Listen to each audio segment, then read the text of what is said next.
ជំរាបសួរលោកគ្រូឥឡូវនេះខ្ញុំនឹងធ្វើការតាក់ទងនឹង record video តាក់ទងនឹង file permission part 1 តាក់ទងនឹង calculate និង set file អញ្ចឹងនេះគឺជា symbol number ដែលខ្ញុំបាន calculate ហើយអញ្ចឹងតាក់ទងនឹង symbol number ដែលខ្ញុំបានបង្កើតហើយហ្នឹងយើងដឹងហើយថាតាក់ទងនឹង permission គឺយើងមាន3 group នេះគឺយើងមាន group user យើងមាន block user យើងមាន3 block គឺទី1 block user ហើយទី2គឺ block group ហើយនិងទី3គឺ block other អញ្ចឹងដូចនៅក្នុង symbol នេះគឺយើងរាប់ឲ្យគ្រប់3គឺស្មើនឹង1 block របស់វាអញ្ចឹង1 2 3អញ្ចឹងក្នុងចំណោម3នេះគឺយើងហៅថា block owner តើមកយើងរាប់3ទៀត1 2 3អញ្ចឹងមក block ហ្នឹងគេហៅថា block group ហើយយើងរាប់3ទៀត1 2 3អញ្ចឹងអាហ្នឹងគេហៅថា block other អញ្ចឹងយើងដឹងថាតាក់ទងនឹង permission របស់វាគឺ R ហ្នឹងគឺយើងស្មើនឹង4វាស្មើនឹងលេខ4ហើយ W ស្មើនឹងលេខ2អញ្ចឹង R ហ្នឹងគឺស្មើនឹងលេខ4 R ហ្នឹងគឺស្មើនឹង read ស្មើនឹងលេខ4ហើយ W ស្មើនឹង write ស្មើនឹងលេខ2 X ស្មើនឹង execute ស្មើនឹងលេខ1ហើយសញ្ញាដកគឺស្មើនឹងលេខ0អញ្ចឹងដើម្បីយើងគណនា calculate number វានេះបានគឺយើងមើលទៅលើ symbol ដែលគេឲ្យអញ្ចឹង symbol ដែលគេឲ្យនៅខាងលើនេះគឺដូចនេះសញ្ញាដកគឺស្មើនឹង0គឺសញ្ញាដកស្មើ0តបមក W នេះស្មើនឹង right ស្មើនឹង2ហើយបន្ទាប់មកសញ្ញាដកអញ្ចឹងក្រុមទី1ដែលយើងblock ទី1ដែលយើងឲ្យវាជា owner ហ្នឹងគឺវាមានសិទ្ធright only ហើយនៅក្នុង block ទី2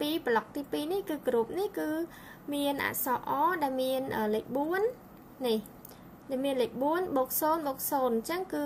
បានលេខ4អញ្ចឹងអាខាងមុខគឺ W នេះគឺលេខ2 0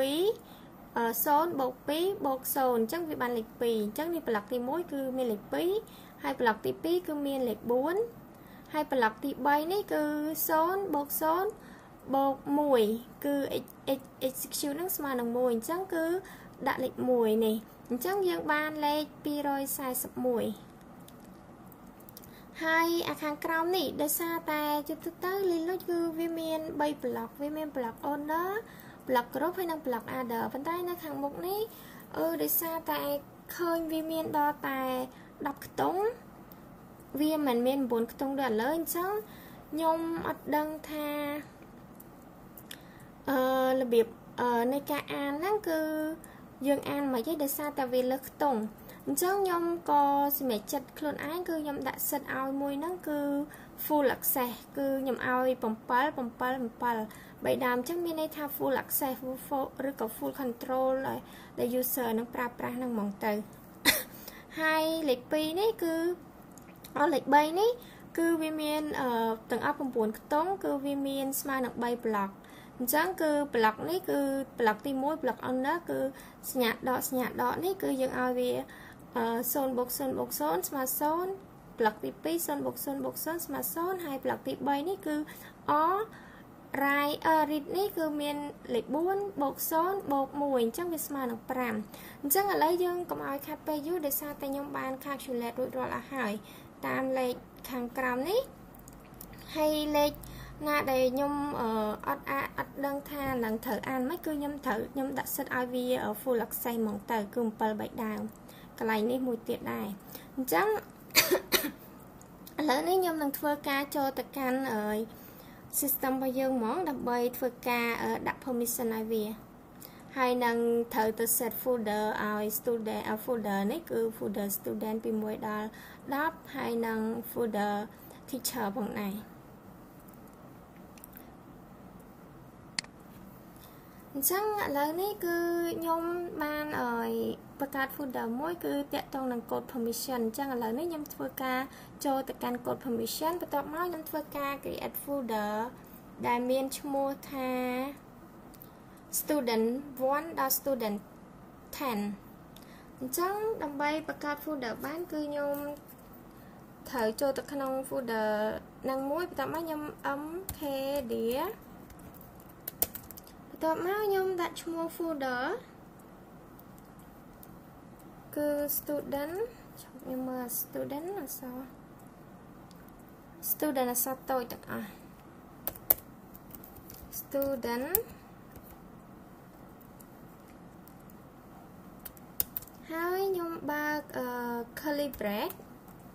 nhôm đặt vì muối cho chất đọc hai nhôm bật curly bracket mình tạm hai nhôm thua cả interview hai nhôm LA mơ tao folder năng vi màu này dừng create bàn này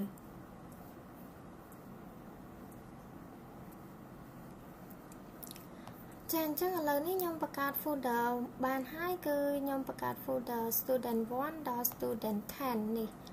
student 1 student 10 student 2 3 4 đọc chẳng bắt đầu máu nhôm năng cho để check permission bảo viết cứ nhôm LS đó chẳng đi cứ chỉ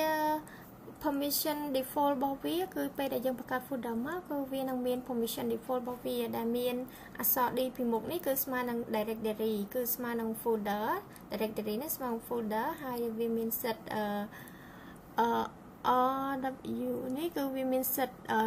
default để on này đầm năng read W đầm năng write H đầm năng execute hai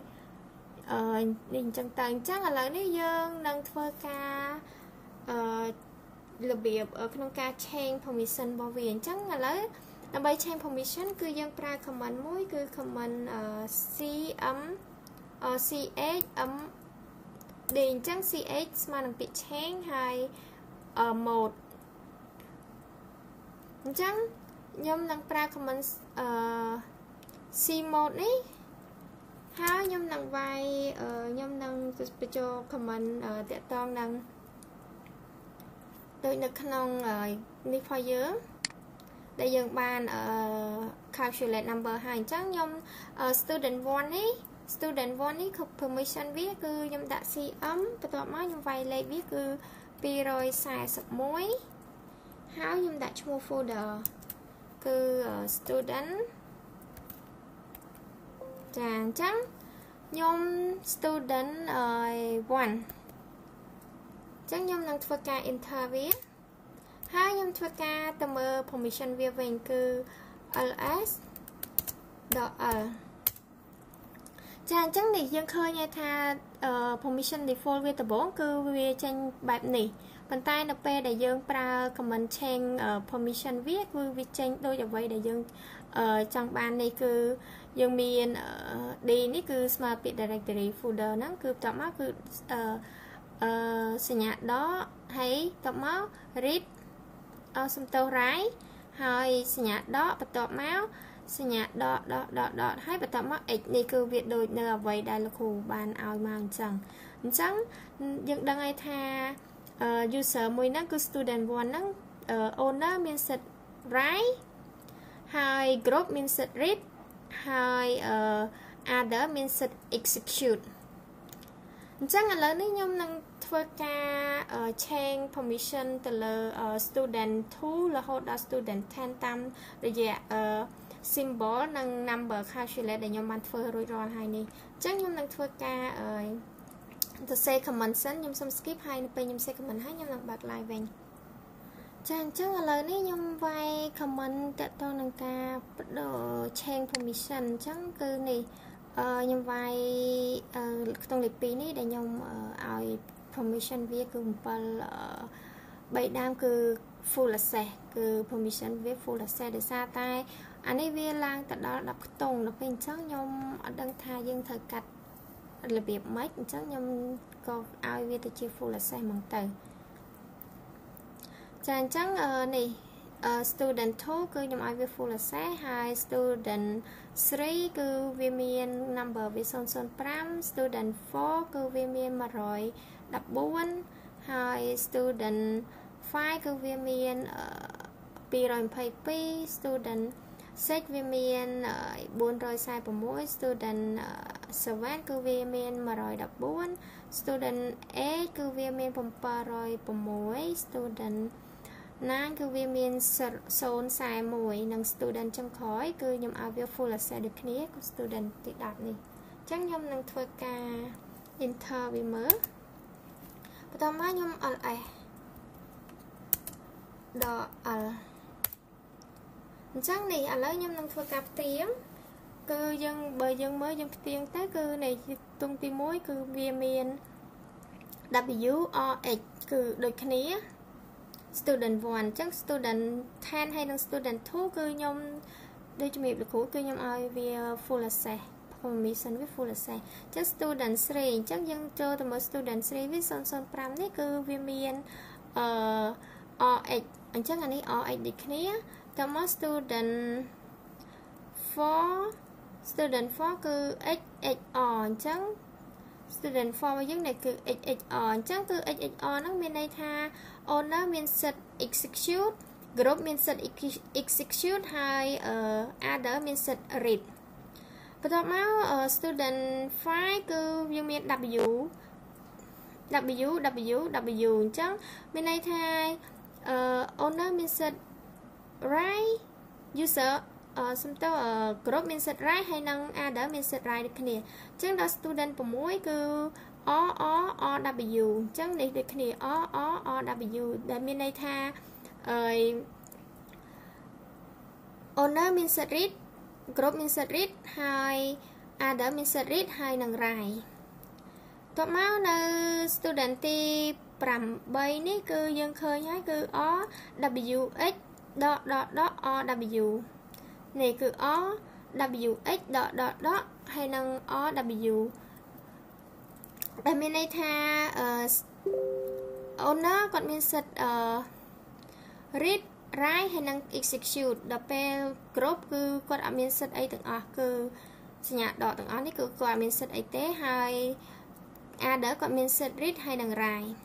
អញ្ចឹងឥឡូវនេះគឺខ្ញុំសូមចូលទៅបន្តដើម្បីទៅបង្កើត file ហើយខ្ញុំនឹងដាក់ permission ឲ្យ file ដូចគ្នាអញ្ចឹងដើម្បីបង្កើត file គឺយើងធ្វើដូចគ្នាគឺយើងទៅបង្កើត folder teacher មួយ mkdir ហើយខ្ញុំដាក់ file teacher ហើយខ្ញុំ enter វាបន្ទាប់មកខ្ញុំនឹង cd ទៅកាន់ teacher នេះអញ្ចឹងខ្ញុំចូលទៅដល់ក្នុង file teacher ខ្ញុំត្រូវបង្កើត file អញ្ចឹងខ្ញុំនឹង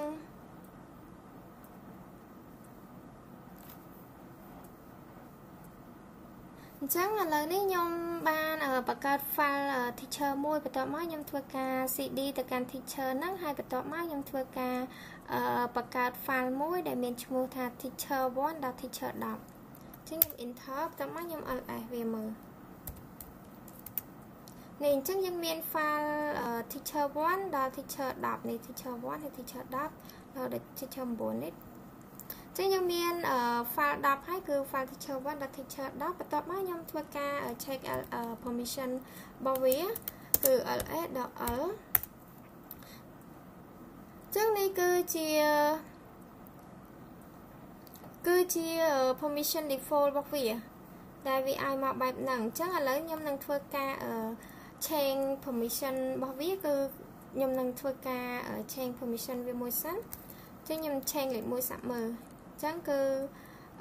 chmod តបមកគឺខ្ញុំវាយ permission វា645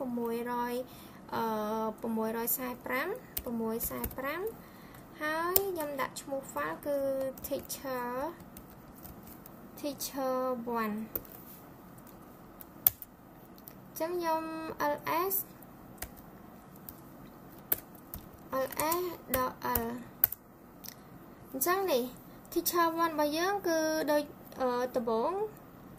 គឺវាមាន default បែបនេះវាមាន default permission ដូចបែបនេះគឺ rw ប៉ុន្តែដល់ពេលយើងធ្វើការផ្លាស់ប្ដូរទៅជា r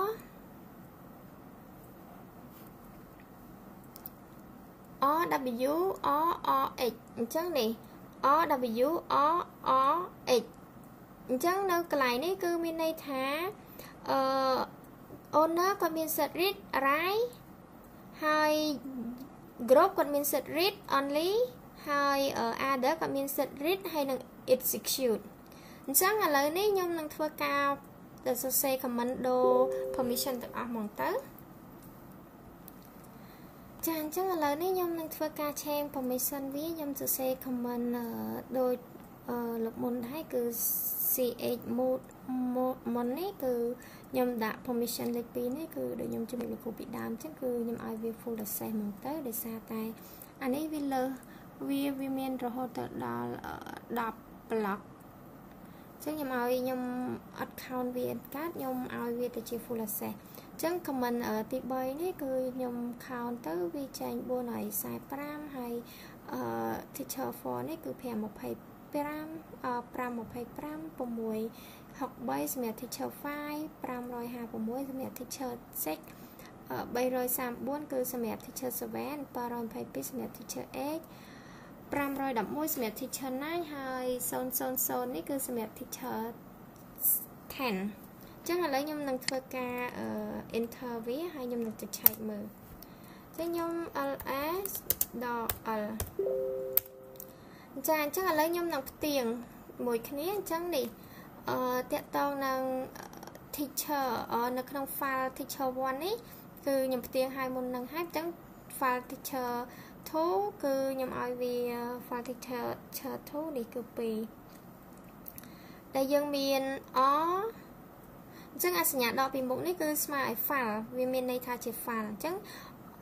teacher 3 teacher 2 teacher 2ខ្ញុំឲ្យវាជា full access នេះគឺ full access អញ្ចឹងចូលដល់ teacher 3គឺ ORH អញ្ចឹងនេះ teacher 3 ORH អញ្ចឹងមានន័យថាowner មានសិទ្ធិ read group មានសិទ្ធិ read ហើយ other មានសិទ្ធិ read ហើយនឹង execute ហើយនៅពេល teacher 4គឺRHW RH អញ្ចឹងយើងមើល teacher 4របស់យើងគឺនេះ RHW RH ដែលមានន័យថា user owner មានសិទ្ធិ read ហើយនឹង execute ហើយ group មានសិទ្ធិ write ហើយ write only ហើយដល់ពេល other មានសិទ្ធិ read ហើយនឹង execute ហើយដល់ពេល student file គឺ user មានសិទ្ធិ owner មានសិទ្ធិ read and write ហើយ group មានសិទ្ធិ read and write ហើយ other មានសិទ្ធិ write ហើយ execute ដល់ពេល teacher 6គឺ